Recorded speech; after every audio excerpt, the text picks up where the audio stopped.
Hoje à noite eu queria falar a respeito da suficiência do nosso Senhor e Salvador Jesus Cristo e as implicações disso. E queria convidá-los a abrir a Escritura na carta de Paulo aos Colossenses, capítulo 2.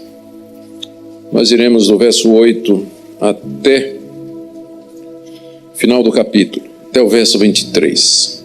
Nós iremos fazendo a leitura à medida que a exposição do texto bíblico prossegue. Deixe-me explicar algumas coisas antes de trazermos o sentido do texto para nós e aplicá-lo à nossa vida. Paulo estava preso quando ele escreveu essa carta. Essa carta é irmã da carta aos Efésios, foi nessa época que ele escreveu também Filipenses e Filemão.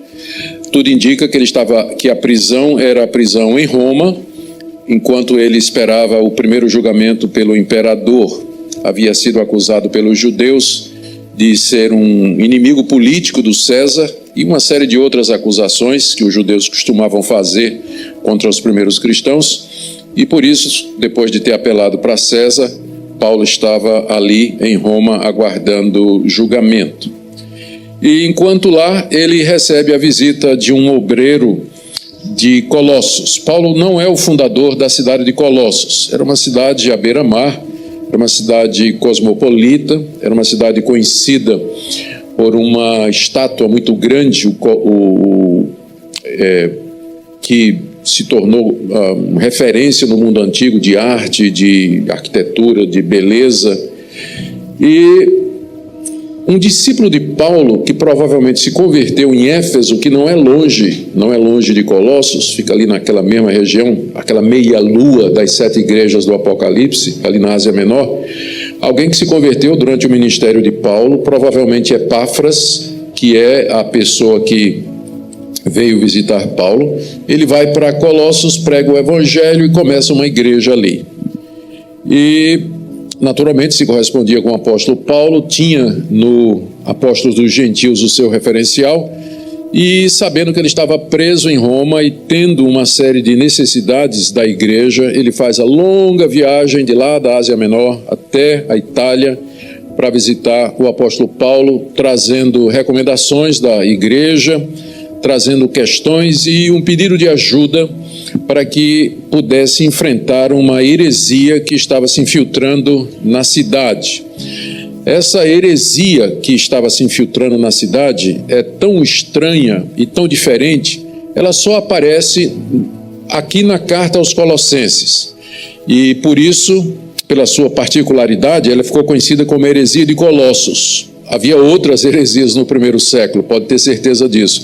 Mas essa aqui parece ter se localizado naquela região somente.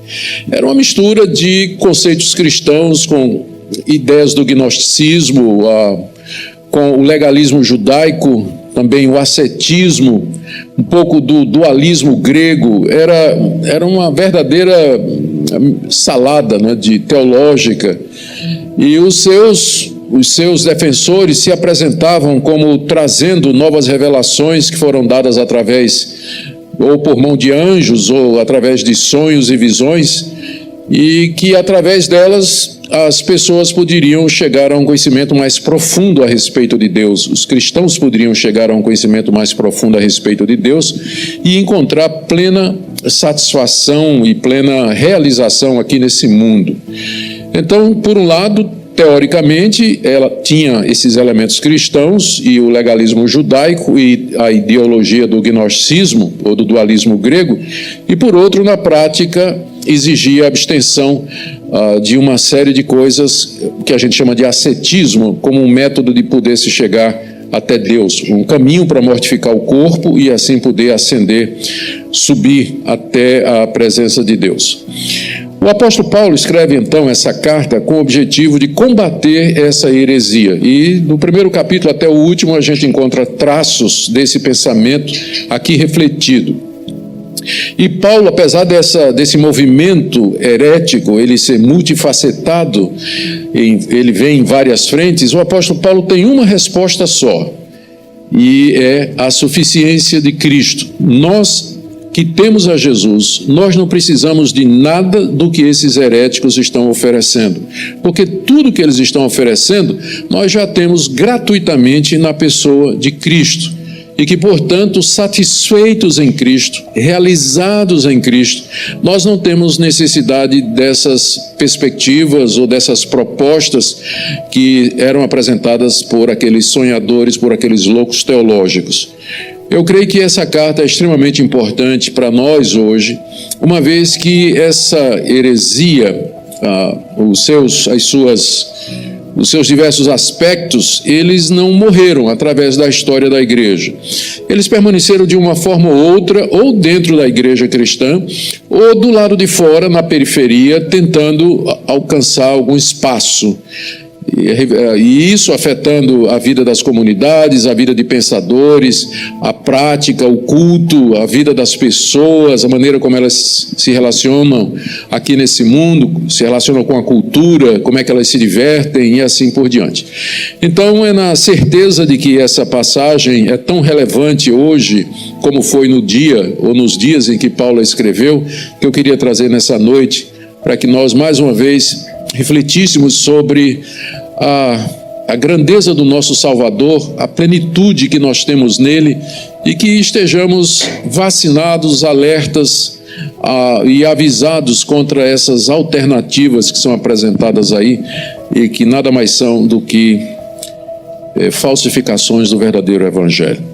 Do verso 8 do capítulo 2 até o verso 10, o apóstolo Paulo rebate alguns aspectos do gnosticismo. Deixa eu falar um pouquinho a respeito do gnosticismo para que a gente possa entender o que é que Paulo está dizendo aqui. Esse movimento, ele só ganha corpo mesmo a partir do século II. Mas as ideias do gnosticismo estavam presentes na cultura, na filosofia, no mundo helenístico, greco-romano, onde Paulo transitava e onde essas igrejas estavam situadas. Faziam parte da cultura e mais tarde virariam um grande movimento que ameaçou a igreja cristã e foi a primeira grande heresia cristã, o gnosticismo. A igreja teve que lutar nos 2 primeiros séculos contra os gnósticos, e se Irineu e outros não tivessem ganhado a batalha teológica, nós hoje todos seríamos, o cristianismo teria virado gnosticismo com certeza. Mas aqui no século I ele estava começando, e ele tinha a ideia básica do gnosticismo, como o nome está dizendo. Gnosticismo vem da palavra grega gnosko, que significa conhecer. Esse movimento apresentava um novo conhecimento a respeito de Deus e dizia que esse conhecimento era necessário para que a pessoa se salvasse. Os apóstolos de Jesus Cristo tinham trazido algum conhecimento a respeito de Deus e do caminho da redenção, mas esse conhecimento era parcial e era incompleto. Mas eles, os gnósticos, tinham a última revelação de Deus. Para que você pudesse ser salvo, você tinha que ter esse conhecimento. E esse conhecimento consistia na consciência de que entre nós e Deus existe uma série de seres chamados de íons, seres angelicais que habitam no mundo espiritual e que são mediadores entre nós e Deus. Para que você chegue até Deus, você tem que passar por todos esses seres e você vai subindo nessa escala até chegar diante de Deus. E nessa classificação você primeiro é carnal, depois você é uma pessoa já mais preparada e finalmente chega à categoria de espiritual ou iniciado nesse mistério. E isso tinha muito também a ver com as religiões de mistério daquela época.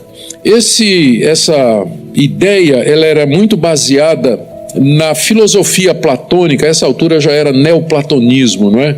Que fazia uma dicotomia entre a matéria e o espírito, basicamente dizendo que a matéria é inferior ao espírito e que o mundo é dividido em 2 andares. No andar de cima estão as realidades espirituais, o mundo perfeito das ideias, isso remonta a Platão, e no andar de baixo, inferior, está tudo aquilo que é tangível, palpável, que você pode tocar, aquilo que é material.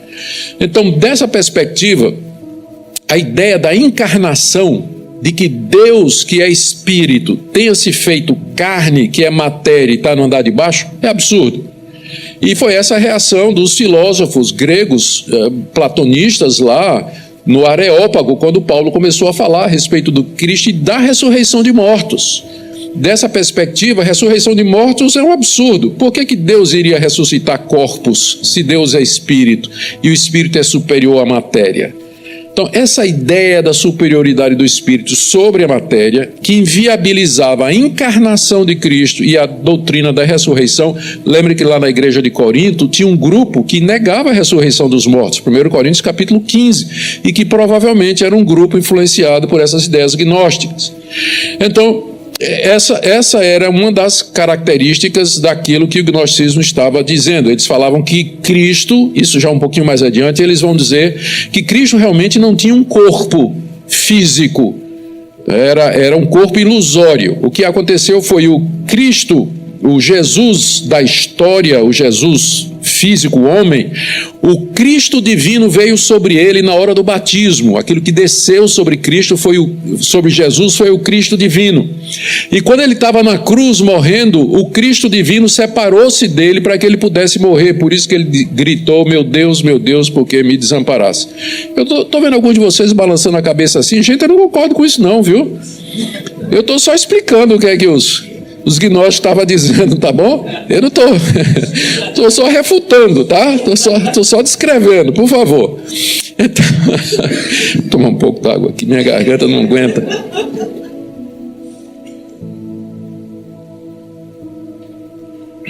Bom, então, esse era o viés filosófico desse movimento.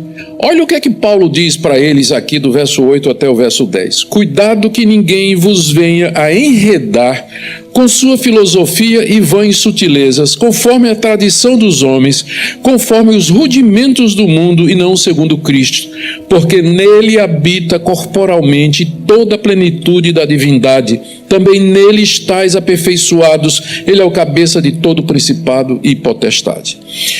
Paulo começa com uma advertência aqui, para que eles não sejam enredados pela filosofia e pelos argumentos dos falsos mestres. Redes eram comuns naquela época para se caçar pequenos animais e aves, e consistia em colocar a rede num caminho preferido ou conhecido desses animais. E uma vez que eles caíam na rede, ficavam presos, ficavam enredados. Essa palavra é tirada do vocabulário popular que se refere a isso. O que Paulo está dizendo é: essas pessoas querem enredar a mente de vocês. Eles querem capturar a mente de vocês, aprisionar a mente de vocês, e para isso eles usam filosofia.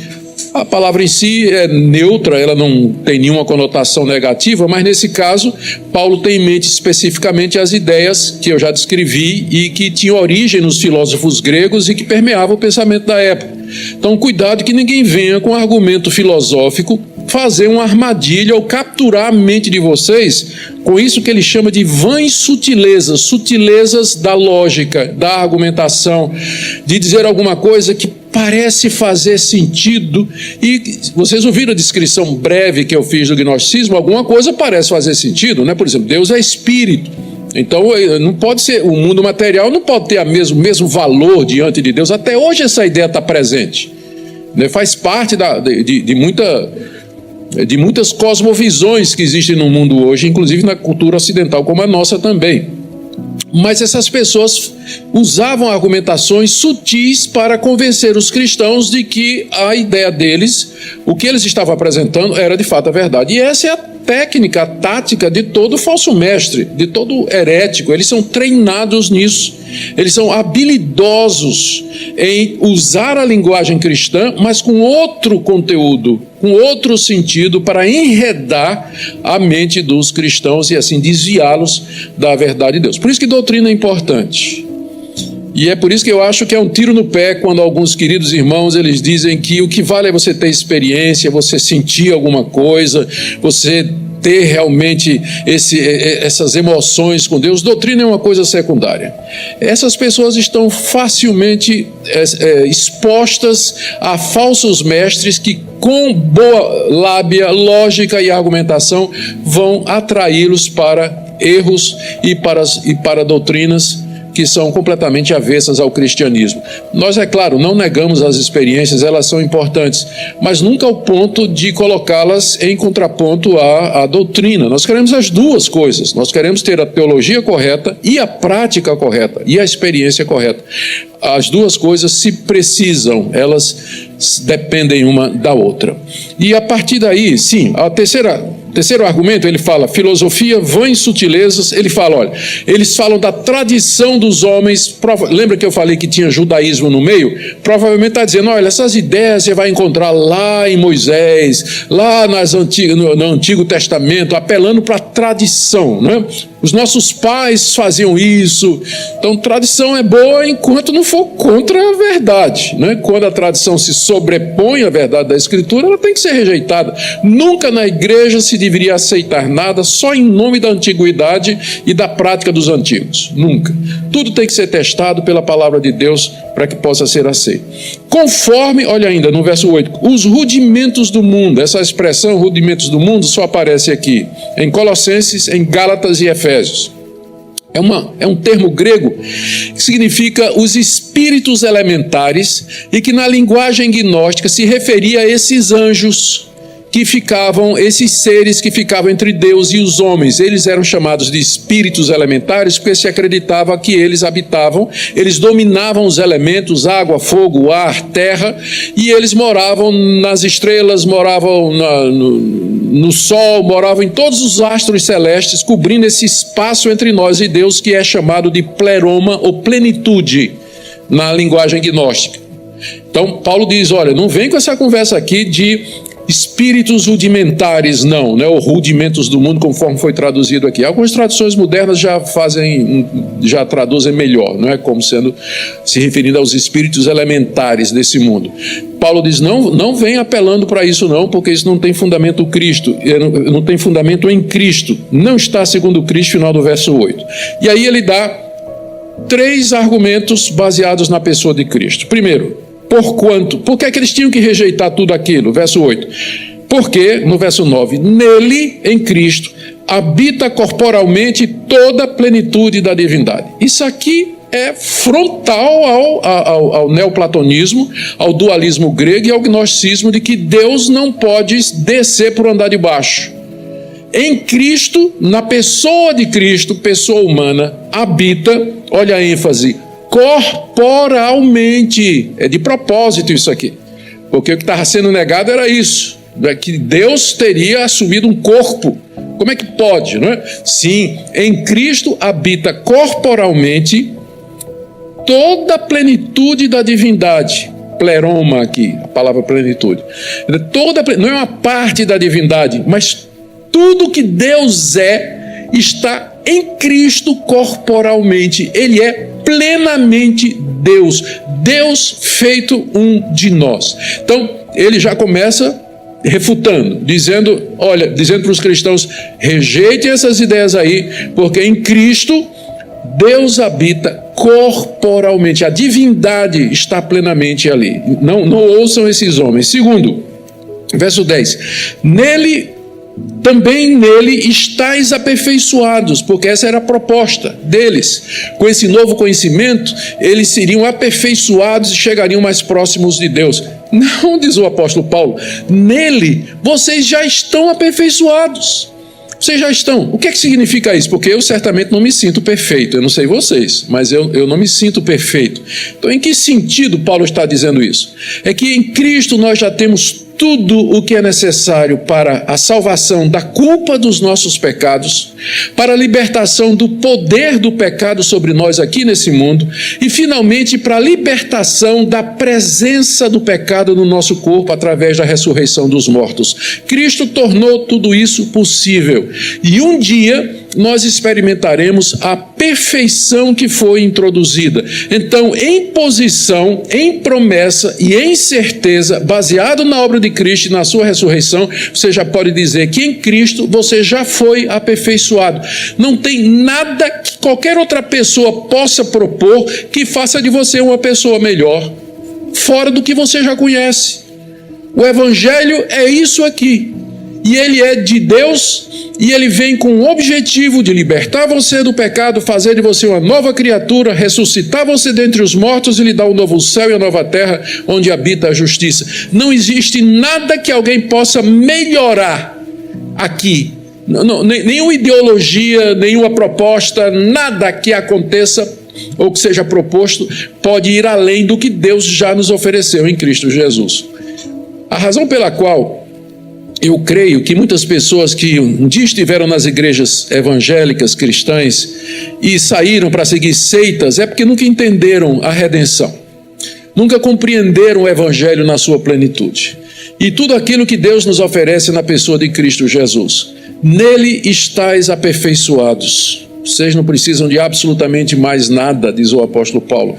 Tudo que vocês carecem já foi dado nele. E o terceiro argumento, final do verso 10. Ele é o cabeça de todo principado e potestade. Essa expressão principado e potestade, que aparece só nas cartas do apóstolo Paulo, é uma referência aos anjos. E dependendo do contexto, anjos bons ou anjos maus, né? Anjos de Deus ou os demônios. E aqui é uma expressão genérica. Lembra que eu falei, não é, que o gnosticismo ele insistia na existência de seres angelicais, que ele chamava de íons ou emanações, mas equivalia a esses seres celestiais, chamados também de espíritos elementares, ou como Paulo chama aqui, rudimentos do mundo, e que faziam a mediação entre os homens e Deus. Tinha vários níveis de anjos até você chegar em Deus. Paulo está dizendo aqui, eu não preciso desses anjos, porque Cristo é o cabeça de todo principado e potestade. Principado e potestade sendo os seres angelicais. É nesse sentido que a expressão é usada no Novo Testamento. Cristo é o cabeça de todo principado e de toda potestade. Por que eu preciso do empregado se eu tenho o patrão? Por que eu preciso de anjos como mediadores se eu tenho Cristo que é o cabeça dos anjos?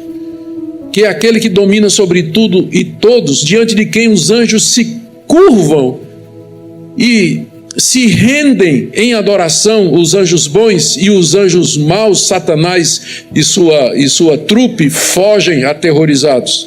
Por que eu preciso de anjos? E aí quando a gente lê isso e medita, né, e observa a importância que o pessoal, em alguns quartéis evangélicos, a importância que é dada à aparição de anjos e visões de anjos, ou até ministérios de anjos e tudo mais, a gente fica um pouco meio que espantado, não é? Não é que a gente menospreza, ou que a gente minimiza, ou que a gente nega. Negar não tem como, não é? Está muito claro, a palavra de Deus fala dos anjos como espíritos ministradores daqueles que vão herdar a salvação, mas dar aos anjos um papel que eles não têm, isso já ocorreu muito na história da igreja, e ocasionou seitas como o mormonismo, quando o jovem Joseph Smith, achando que nenhuma religião evangélica estava correta, pediu a Deus uma revelação e acorda de noite com um anjo pairando, né, ao lado da cama dele. Perguntou quem era e se apresentou como o anjo Moroni, e que deu a ele a informação onde estavam escondidas placas de ouro escritas em egípcio antigo, contendo a última revelação de Deus para os santos dos últimos dias. Daí o livro de Mormon, que tem a ver com Moroni, o anjo que aparece trazendo essa informação. Então cuidado, né? Como a Bíblia diz, Satanás se transfigura em anjo de luz. Cristo é o cabeça de todo principado e potestade. Ele é o único mediador entre nós e Deus. Nele eu estou aperfeiçoado. Nele habita corporalmente toda a plenitude da divindade. Portanto, cuidado para ninguém enredar você com filosofias, com vãs sutilezas, com tradições de homens, ou apelando para visões recebidas desses seres. A partir do verso 11... isso aqui foi só o primeiro ponto de Paulo, né? A carta toda é sobre isso. Aí, desse verso 10, nós vamos aqui até o verso 17, Paulo demora-se um pouco mais a tratar de uma outra dimensão daquela heresia, que era o legalismo. Era o legalismo judaico. Deixa eu explicar um pouquinho sobre isso. Deus deu a sua lei ao povo de Israel através de Moisés, não com o objetivo de salvá-los através da lei, porque o propósito da lei era mostrar que o homem é pecador, que Deus é santo e que o próprio Deus provê na lei cerimonial, a lei dos sacrifícios, das ofertas, do templo e dos sacerdotes. Deus provê Ele mesmo a redenção que é necessária para o seu povo. A lei, num certo sentido, revelava a graça. A graça estava prevista na lei. Quando o israelita pecava, ele não estava imeritamente condenado ao inferno por conta da lei, porque a lei mandava que ele fosse ao templo ou ao tabernáculo oferecer um sacrifício, e pelo qual ele seria perdoado. O sacerdote haveria de declará-lo como perdoado. A própria lei apontava para o sacrifício maior do Messias, os profetas anunciaram isso.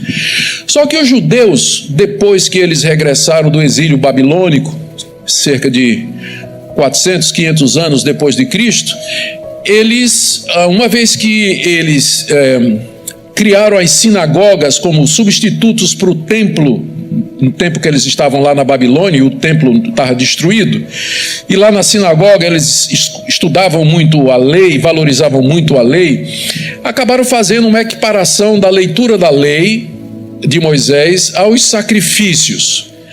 E aí é quando surgem os escribas, surgem a seita dos fariseus, surgem as demais seitas do judaísmo, enfatizando a nacionalidade judaica, especialmente através da guarda de 3 requerimentos da lei: circuncisão, sábado e o calendário. A circuncisão, a dieta religiosa e o calendário. Se alguém perguntasse a você no século I o que é um judeu, a resposta seria: alguém que não faz nada no sábado, não come carne de porco e que, quando o filho nasce, faz a circuncisão dele, se for menino. Eram as 3 marcas identitárias, marcadores identitários dos judeus no século I, e que era considerado como necessário para a redenção. Por motivos que a gente não sabe, como eu disse, essa seita aqui é extremamente misteriosa, esses gnósticos adotaram essa prática judaica e eles incluíram como parte da religião deles a observância disso aí, da circuncisão, da guarda da dieta religiosa dos judeus, ou seja, não pode comer determinados alimentos, e a guarda de dias do calendário judaico, dias festivos, como as 3 grandes festas, sábados, lua nova e assim por diante. E eles estavam então, e o que eles diziam basicamente é isso, era que era necessário que a pessoa observasse a lei de Moisés para ser salva. A gente chama esse pessoal de judaizante, e eles existem também no dia de hoje. Então você tem que guardar a lei de Moisés para que você possa ser salvo. E senão você não pode, de fato, chegar a esse pleno conhecimento e obter essa perfeição. O apóstolo Paulo enfrentou essas pessoas em diversos lugares, mas talvez seja aqui, na carta aos Gálatas, é muito claro esse embate, mas aqui em Colossenses ele fala de uma maneira muito clara. Olha o que ele diz com respeito a essa demanda feita por esses falsos mestres lá de Colossos, de que os cristãos se circuncidassem, guardassem o calendário e a dieta religiosa dos judeus como sendo necessário para a salvação. Verso 11 em diante: nele também, ele está continuando a falar da suficiência de Cristo, nele também fostes circuncidados, não por intermédio de mãos, mas no despojamento do corpo da carne, que é a circuncisão de Cristo, tendo sido sepultados juntamente com ele no batismo, no qual igualmente fostes ressuscitados mediante a fé no poder de Deus, que o ressuscitou dentre os mortos. E a vós outros que estáveis mortos pelas vossas transgressões e pela incircuncisão da vossa carne, vos deu vida juntamente com ele, perdoando todos os nossos delitos, tendo cancelado o escrito de dívida que era contra nós e que constava de ordenanças, o qual nos era prejudicial, removeu inteiramente, encravando na cruz, e despojando os principados e potestades, publicamente os expôs ao desprezo, triunfando deles na cruz. Ninguém, pois, vos julgue por causa de comida, de bebida, dia de festa, de lua nova ou sábados, porque tudo isso tem sido sombra das coisas que haviam de vir, porém o corpo é de Cristo. O texto é quase que autoexplicativo, né? Mas vamos lá. Aqui no verso 10, Paulo disse que vocês, os crentes, já estavam aperfeiçoados em Cristo. E aqui no verso 11 diz que também nele vocês foram circuncidados. A resposta de Paulo, o que é que Paulo está ensinando para os colossenses? Quando alguém chegar e disser assim, você tem que se circuncidar para ser salvo, diga assim, eu já fui circuncidado. Eu já fui. Mas já foi circuncidado? Fui, com a circuncisão superior, que é a circuncisão de Cristo. Porque a circuncisão no Antigo Testamento representava a remoção do corpo do pecado, a purificação da nossa consciência, do nosso coração, para podermos servir a Deus. E é isso que acontece quando a gente se converte, quando a gente nasce de novo, quando a gente é de fato liberto dessa escravidão que o pecado representa. A circuncisão representava isso, tanto é que não só Moisés, mas os profetas, eles diziam assim, circuncidem o coração de vocês. Várias vezes no Antigo Testamento está dito isso para os judeus. Eles tinham que entender que era um símbolo da conversão interior. Se alguém chegasse e dissesse, você tem que se circuncidar, o crente de Colossos, tendo a carta de Paulo, iria dizer, mas eu já fui circuncidado por uma circuncisão superior. Verso 11, também fostes circuncidados nele, não por intermédio de mãos. Circuncisão era manual, e tem aí uma tradição rabínica, aí a gente não sabe quanto é verdadeira, que o rabino deixava crescer a unha do polegar, afiava dos dois lados e usava como ferramenta de fazer a circuncisão. Daí essa expressão, não foi por intermédio de mãos que vocês foram circuncidados, tem a ver com essa prática rabínica, mas vocês foram despojados do corpo da carne, que é a circuncisão de Cristo, do qual o batismo é o símbolo. Verso 12, tendo sido sepultados juntamente com ele no batismo, no qual igualmente fostes ressuscitados mediante a fé no poder de Deus que o ressuscitou dentre os mortos. Essa é uma das passagens onde a gente faz a conexão entre a circuncisão no Antigo Testamento, como sinal da aliança, da conversão interior, e o batismo no Novo Testamento, que representa exatamente a mesma coisa. E assim como no Antigo Testamento era aplicado aos crentes e aos seus filhos, também igualmente entendemos que da mesma forma isso é aplicado aos crentes e seus filhos também, uma vez que o batismo é o correspondente. Eu estou dando só essa notinha de rodapé, não está nem no texto, não é nem necessário, mas é que eu sei que tem muitos irmãos queridos que às vezes perguntam, não é? E ficam sem saber, mas como é que é isso, nessa questão de batismo? Então você já sabe, é a circuncisão de Cristo. E portanto você cumpriu a lei já foi cumprida nesse aspecto, você não precisa mais de circuncisão. Depois de falar da circuncisão, Paulo fala da lei em geral, do verso 13 até o verso 15. Olha o que ele diz no verso 13. E a vocês que estavam mortos pelas vossas transgressões e pela incircuncisão da carne de vocês, está se referindo à época em que eles não conheciam a Cristo. Antes da conversão, eles eram incircuncisos, espiritualmente falando também, não é? Eles eram incircuncisos. Aliás, esse era o termo que o judeu usava com deboche, inclusive, para falar dos gentios. Isso é um bando de incircuncisos. Nós todos somos incircuncisos porque não somos judeus, da perspectiva deles, né? Somos todos incircuncisos. Então, nós éramos incircuncisos. Mas como é que Deus resolveu esse problema? Éramos incircuncisos, não fazíamos parte do povo de Deus, não conhecíamos o verdadeiro Deus, não tínhamos aliança, não tínhamos a promessa, não éramos descendentes de Abraão.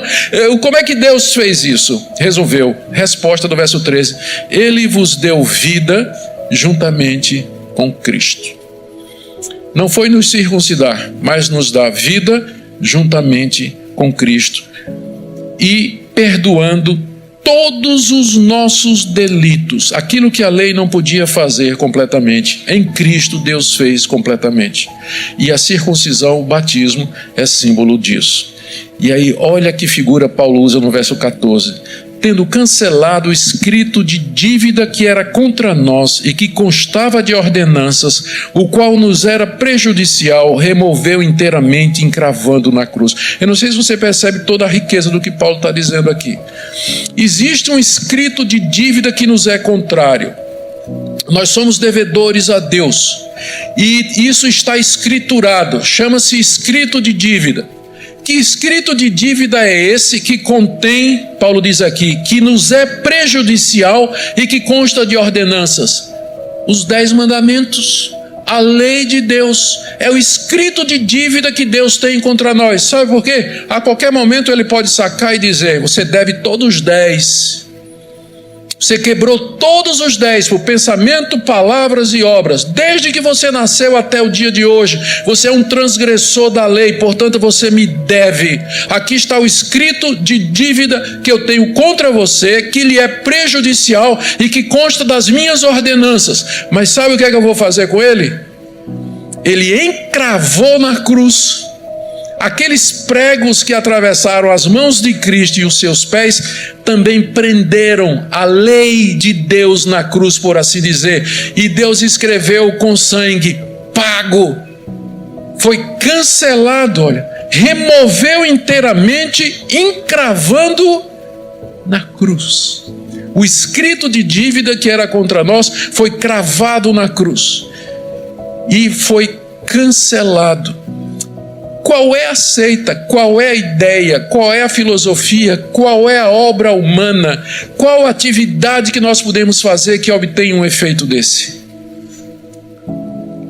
A obra de Cristo é perfeita. Na cruz, Ele encravou, Deus encravou em Cristo aquilo que nos era contrário, que nos condenava e nos mandava para o inferno. Por que é que eu preciso agora guardar a lei, se a própria lei já foi cumprida na cruz e presa com os mesmos cravos que prenderam o meu Salvador? A lei não pode me alcançar mais, ela não pode mais me condenar. Não há mais nenhuma condenação, diz o apóstolo Paulo, para aqueles que estão em Cristo Jesus. Está completamente quitado, não deve nada. Você conhece uma satisfação maior do que essa? Você, mesmo no meio das lutas, pandemia, sofrimento, doença, problema financeiro, mas você tem a plena consciência de que você não deve nada a Deus. Tem pessoas que dariam tudo o que têm para ter essa consciência. Pessoas muito mais ricas do que nós, pessoas abastadas, milionários, que dariam toda a sua fortuna para ter essa certeza de que quando morrer, eles não vão encontrar do outro lado uma divindade irada e furiosa e poderosa para fazê-los infelizes eternamente no inferno. Eles dariam tudo o que têm. Por isso que você recebe gratuitamente na pessoa de Cristo Jesus. Perceba agora como o argumento de Paulo é muito simples. Quando aqueles hereges chegassem lá dizendo: olha, se vocês guardarem essas coisas e cumprirem tudo isso, então vocês vão ser aperfeiçoados. A resposta qual é? Cristo. Nele eu já fui circuncidado, nele minha culpa já foi paga, nele a lei foi quitada completamente. E aí, o intrigante versículo 15: e despojando os principados e potestades, publicamente os expôs ao desprezo, triunfando deles na cruz. Principados e potestades, eu já disse, se refere aos anjos. E aqui no contexto, aqui são os anjos caídos, Satanás e os seus anjos. Qual a relação de anjos com a lei? Não é? O que é que tem o verso 14 com o verso 15?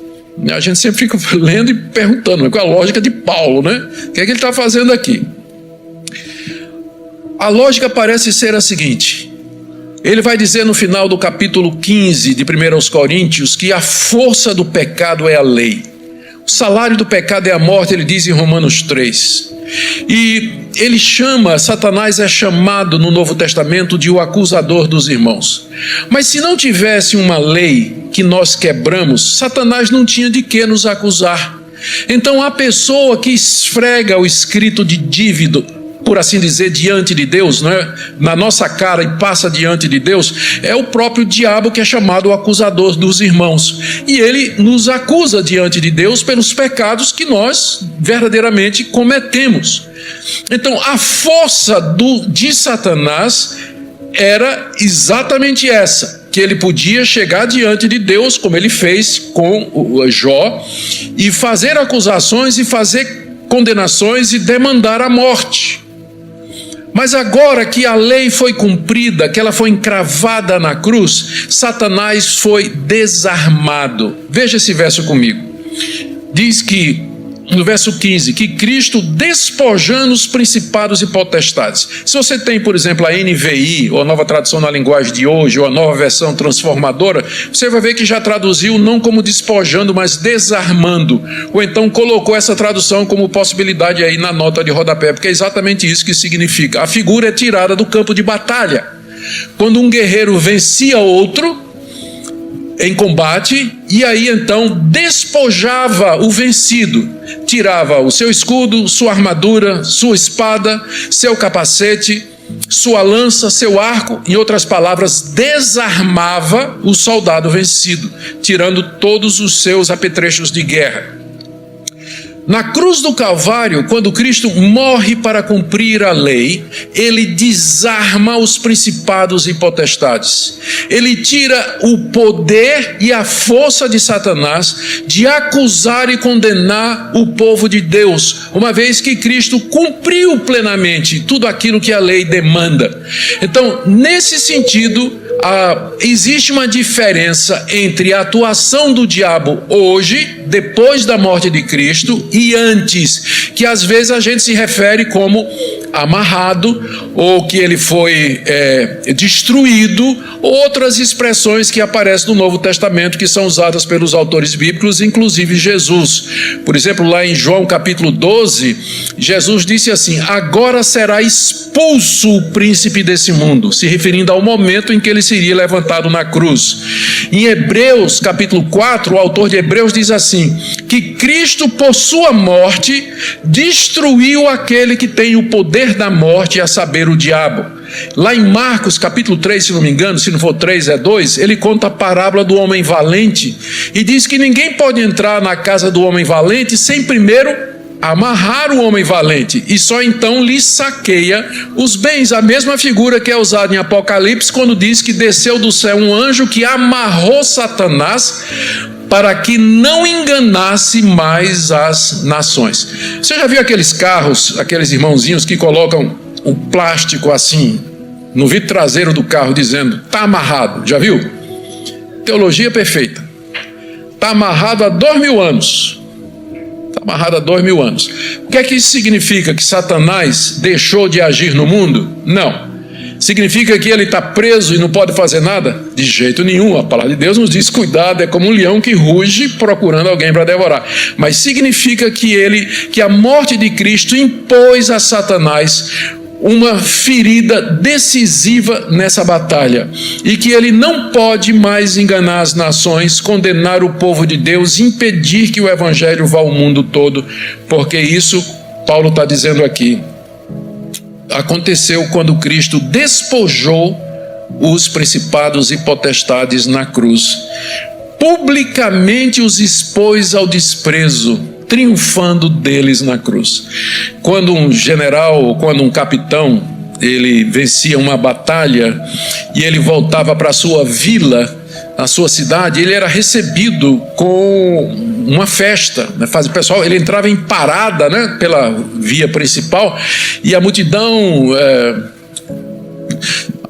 batia palmas e gritava, cantava hinos, jogava pétalas de flores e perfume no ar, e lá ia aquele general, e atrás dele, amarrado, vinham os vencidos, para serem decapitados lá no centro, na praça da cidade. Então os vencidos vinham amarrados atrás da carruagem dele. E aí o povo jogava tudo que não prestava, né? Ovo podre, tomate, camisa do Corinthians, e, enfim, todas essas coisas ali o pessoal jogava. Era um desprezo, né? Uma humilhação total, né? Humilhação total. Então essa é a figura aqui. Cristo entrando em procissão triunfal, despojando os principados e potestades, publicamente os expôs ao desprezo, triunfando deles na cruz. O triunfo de Cristo aqui registrado, pelo qual então os principados e potestades foram submissos.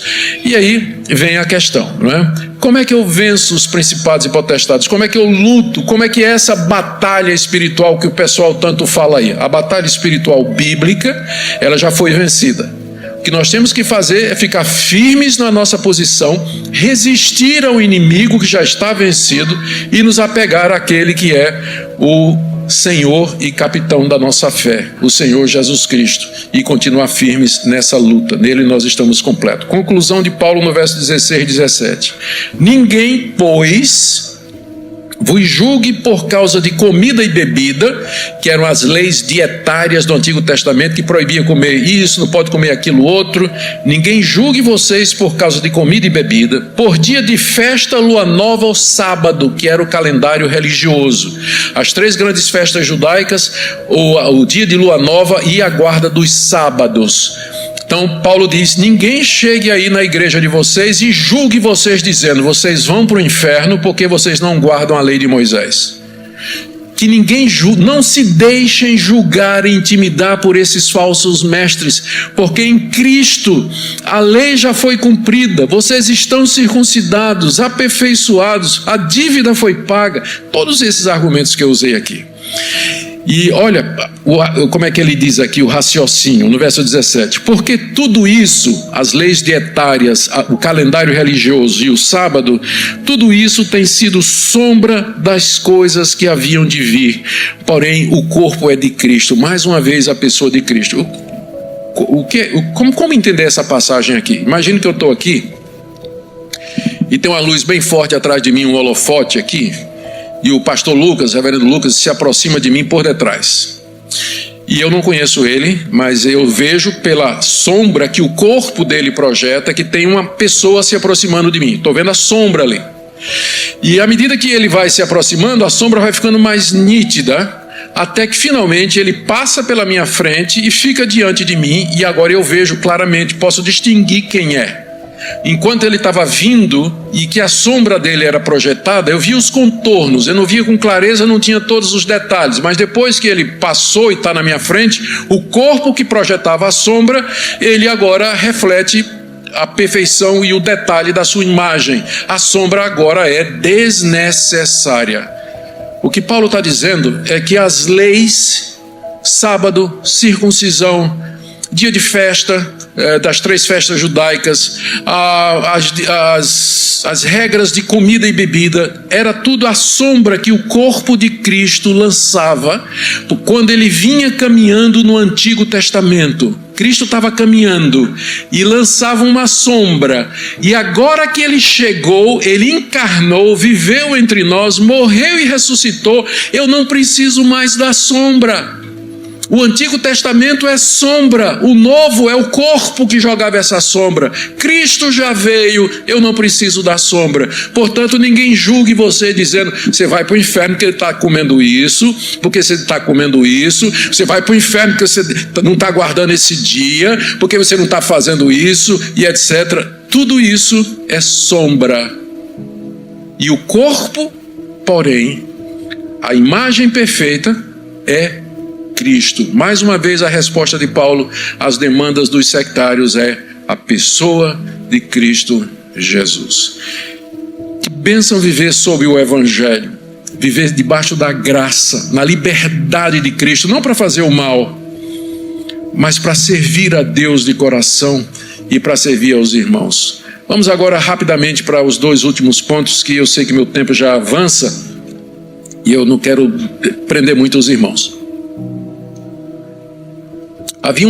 Isso aqui é rápido, havia um terceiro aspecto daquela seita, que era o misticismo, particularmente a questão da adoração dos anjos. Já falei sobre isso, não vou me deter. Eu vou ler, verso 18. Ninguém se faça árbitro contra vós outros, pretextando humildade e culto dos anjos, baseando-se em visões, enfatuado sem motivo algum na sua mente carnal, não retendo a cabeça, que é Cristo, da qual todo o corpo, suprido e bem vinculado por suas juntas e ligamentos, cresce o crescimento que procede de Deus.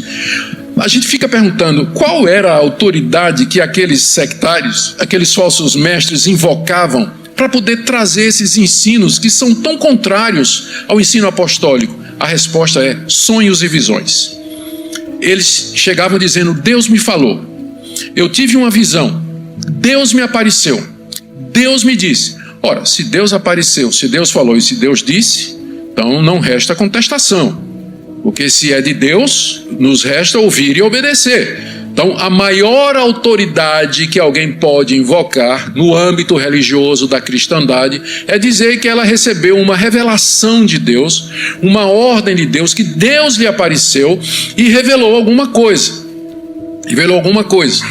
Isso é tão sério, isso trouxe tanto problema na Idade Média, no período pós-apostólico, com pessoas como Marcião, como Montano, por exemplo, que os reformadores, quando procederam à reforma da igreja, o primeiro lema deles foi sola scriptura. Sola Escritura. O que Deus queria nos revelar, Ele já nos revelou pela Escritura. Ali estão os princípios gerais daquilo que Deus faz para nos salvar, nos redimir, como eu devo viver no mundo, como eu devo agradar a Deus, como eu devo me relacionar. Não está escrito qual é a cor da camisa ou da gravata que eu tenho que escolher, nem que tipo de carne eu vou comer amanhã no almoço. Isso tudo faz parte do bom senso que deve ser sempre controlado pelos princípios gerais da palavra de Deus. Economia, modéstia, sabedoria, cuidar do corpo, da saúde. Os princípios estão todos aí. Não preciso de um anjo para dizer o que é que eu vou comer amanhã. Então, dentro do campo reformado, não há mais revelações. Nós não cremos que Deus esteja revelando verdade nova. Se for uma verdade que já está de acordo com a Bíblia, não precisa da revelação. Se for uma verdade que é diferente, então é apócrifo, seja anátema, ainda que vier um anjo ensinando outra coisa além do Evangelho, que ele seja maldito. Sola Escritura, pronto. Porque exatamente por conta desse abuso aqui, qual era a fonte de autoridade para esse pessoal aqui? Não, Deus me mostrou que eu tenho que cultuar os anjos. Eu tive uma revelação. Essa é a grande verdade que eu quero dizer para vocês. Existem seres entre nós e Deus que nós precisamos adorar para poder chegar a Deus. Quem são? São os anjos. Nós temos que adorá-los. O que é que Paulo diz? Não apareça ninguém como juiz, árbitro. O árbitro é aquele que apita, quando apita, para. Dá o cartão vermelho e expulsa você do jogo. Ninguém tire vocês do jogo. Ninguém jogue vocês para fora da verdade. Pretextando humildade, porque esse pessoal não chega, né? Chega assim, todo piedoso, Bíblia embaixo do braço, né? Depois de jejuar 40 dias e 40 noites, né? Vem com aquele ar assim piedoso, diz que Deus, geralmente é assim, né? Pretextando humildade. E às vezes não é orgulho invertido, né? Humildade. Culto dos anjos, baseando-se em visões, enfatuado, essa é a verdade, né? Cheio de empáfia, na verdade, sem motivo algum na sua mente carnal, não tem nada de espiritual no que ele está dizendo. A mente carnal também é religiosa. O homem que não conhece a Deus e nem a Cristo, ele tem religião. Quando não tem, ele fabrica. Quando não tem um Deus, ele inventa. Todo mundo é religioso. A mente carnal também é religiosa. E ela pode inventar culto de anjos e uma série de outras coisas e dizer que teve visões. Por isso a necessidade, volto a dizer, de discernimento, como doutrina é importante. Como a boa teologia é necessária, é a espinha dorsal da vida da igreja. É claro que se ela for corretamente aplicada, ela vai produzir experiências, transformações. Você vai sentir coisas bíblicas corretas. Quando você chorar, vai chorar pelo motivo certo. Quando você se emocionar, vai se emocionar pelo motivo certo. Quando você se regozijar, você vai fazer isso pelo motivo certo. A boa teologia produz bons sentimentos e boas experiências religiosas. Nós precisamos ter a boa teologia, senão nós vamos acabar num culto, numa seita como dessas aqui, todo mundo pensando que é piedoso, que Deus está entre eles, mas nada mais é do que uma religião criada pela mente carnal, de gente, como Paulo diz aqui no verso 19, que não retém o cabeça que é Cristo, porque é dele que vem tudo aquilo, dele que vem a igreja, da qual todo corpo que é a igreja, suprido e bem vinculado por suas juntas e ligamentos, cresce o crescimento que procede de Deus. Último ponto aqui. Eu já falei do gnosticismo, do legalismo, do misticismo e agora vamos falar do ascetismo. Ascetismo é o nome que se dá a uma doutrina ou uma ideia, uma ideologia, uma filosofia, um movimento que defende a ascese como meio de melhoramento, de salvação ou redenção. A ascese é o castigo, autocastigo, a autoflagelação ou a autoprivação de coisas básicas para a vida, como parar de comer, de beber, parar de dormir, parar de descansar, ou submeter o corpo a determinados sacrifícios e castigos e dores. A ascese foi muito praticada na Idade Média por conta dessa dicotomia de espírito e matéria, porque se via, e isso entrou na igreja, o corpo como sendo a prisão da alma. A alma está aprisionada no corpo. E para que a alma possa crescer e subir à presença de Deus, você tem que quebrar a prisão. E como é que você quebra? Castiga, faz jejum demorado, fica sem beber água, fica exposto aos elementos, ao sol, à chuva. Tinha ascetas que eles moravam no alto de árvores, em plataformas, onde eles ficavam recebendo o vento, a chuva, o sol o tempo todo, para quebrar o poder do corpo, para que a alma pudesse escapar livre e correr como um pássaro para a presença de Deus. Chama-se ascetismo e tem origem no pensamento dualista neoplatônico do primeiro século, e que já está refletido aqui nos escritos de Paulo, e que dominou a igreja na Idade Média, no início da Idade Média. É daí que vem a ideia da virgindade perpétua de Maria, porque Maria, para ser santa e para ser o que ela não podia ser casada, ela não podia ter tido relações sexuais, porque relações sexuais é do andar de baixo, né? É o material, e portanto é inferior, e portanto não faz sentido uma pessoa como Maria ter tido relações sexuais. Virgindade perpétua de Maria, os votos monásticos que incluíam o celibato perpétuo. Quem queria ser padre ou freira tinha que fazer o voto de celibato perpétuo. Então tudo isso influenciou grandemente a teologia da Idade Média, e aqui você já encontra isso refletido. Olha o que é que Paulo disse: se você morreu, se morrestes com Cristo, verso 20, se morrestes com Cristo para os rudimentos do mundo, porque como se vivesseis no mundo, vos sujeitais a ordenanças: não manuseis isso, não proves aquilo, não toques aquilo outro, segundo os preceitos e doutrinas dos homens. Pois que todas estas coisas com o uso se destroem. Tais coisas com efeito têm aparência de sabedoria, como culto de si mesmo, de falsa humildade e de rigor ascético, todavia não tem valor algum contra a sensualidade. Puxa. Paulo diz aqui para os colossenses: vocês não já morreram com Cristo para as coisas desse mundo, para os espíritos elementares do mundo, para as religiões do mundo que são baseadas nessas visões e no culto a eles? Vocês não já morreram? Quando Cristo morreu, vocês morreram com Ele, porque Ele é o representante de vocês. Então a história de Cristo é a nossa. Quando Ele morre, nós morremos. Quando Ele ressuscita, nós ressuscitamos. Essa é a base da nossa salvação, que em teologia a gente chama da união mística ou espiritual do crente com Cristo. É unidos a Cristo que nós recebemos todos os benefícios da salvação. Ele é o nosso representante. Vocês então não já morreram com Cristo para todas essas coisas? E agora por que é que vocês estão se submetendo a essas religiões ou a essas ideias que estão sendo trazidas para vocês? Tipo, não manuseie isso, verso 21, não proves aquilo, comida ou bebida, não toque aquilo outro. O ascetismo é basicamente uma religião de nãos. Não pode isso, não pode isso, não pode isso, não pode tocar naquilo, não pode fazer isso, não pode isso. A intenção até pode ser boa. O ascetismo reconhece que o pecado está em nós, mas ele identifica o local do pecado como sendo o corpo, sem entender que o pecado, na verdade, ele manchou todas as nossas dimensões, não só o corpo, mas a mente, o coração, a consciência, a alma, o espírito, tudo. O arbítrio, tudo foi manchado, tingido pelo pecado. Somos corrompidos. É isso que significa depravação total, que é o primeiro dos 5 pontos do calvinismo. Começa aí. O ser humano, ele está corrompido em todas as suas dimensões. O ascetismo, ele mistura as coisas. Ele pensa que o pecado mora no corpo e que, portanto, você tem que fazer esse tipo de coisa com o corpo para se livrar do pecado, como Orígenes, que era um asceta, um pai da igreja do século II e III. Ele tinha problema com a luxúria, com a lascívia, com pensamentos indevidos, castrou-se.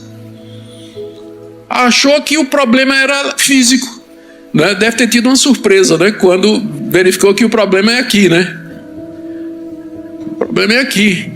E não poucas pessoas fizeram isso durante aquela época em que o ascetismo estava em voga, exatamente porque eles queriam se livrar das paixões sexuais ilícitas. E aí identificavam que o problema era o corpo. O cristianismo sempre valorizou o corpo. Essa dicotomia de espírito e corpo, né, que o espírito é mais elevado do que o corpo, isso não é cristão. O cristianismo sempre valorizou o homem na sua integridade. Deus nos criou, Ele não nos criou como seres espirituais. Ele primeiro nos fez fisicamente, depois soprou o espírito de vida.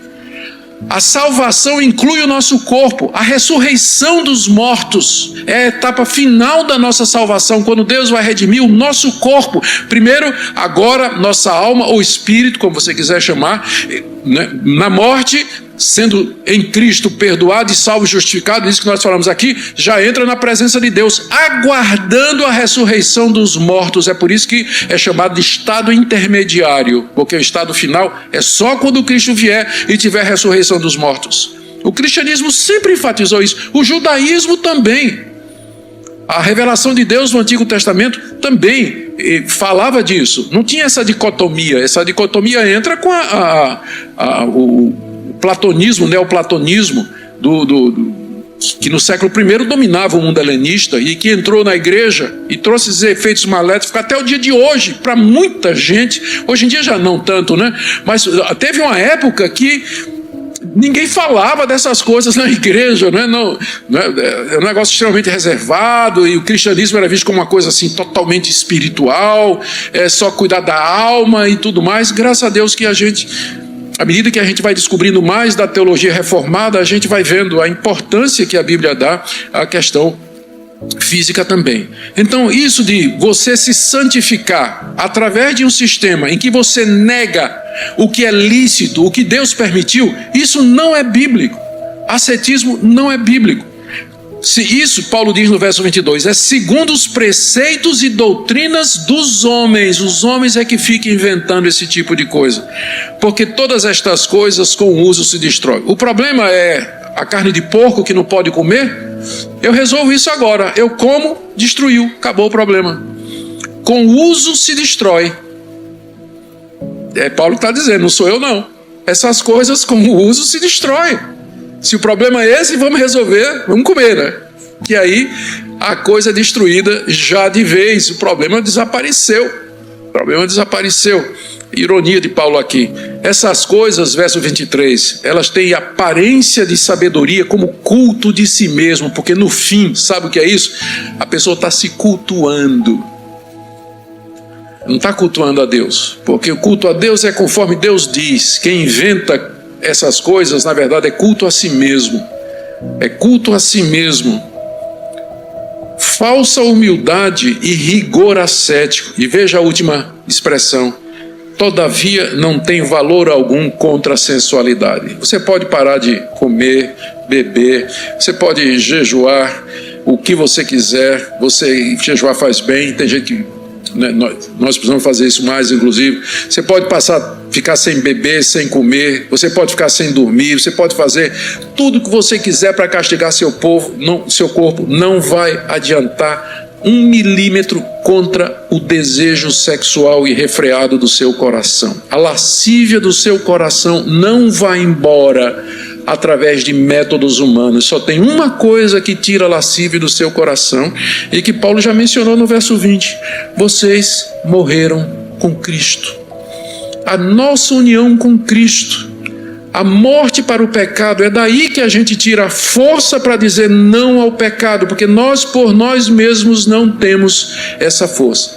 Quando eu vejo a juventude indo, não é? sem freio, sem domínio próprio, namorados aí, já vivendo vida de casado e tudo mais, e depois, não é claro, a consciência bate, não é? A consciência de pecado vem em cima, a paz se perde, o Espírito Santo incomoda, mas pastor, como é que consegue? Eu não tenho força para fazer isso, é muito difícil, e não sei o quê. É porque você está tentando por sua própria conta. Mas na hora que você descobre esse segredo da carta aos Colossenses que Paulo escreveu, a suficiência de Cristo, você vai ver que um mundo novo se abre à sua frente. um caminho de serviço a Deus, de libertação, de prazer, de satisfação que você nunca experimentou antes. Não importa quantos anos de crente você tem. Tem crente que descobre isso já muitos anos depois. Mas esse é o segredo público do Evangelho.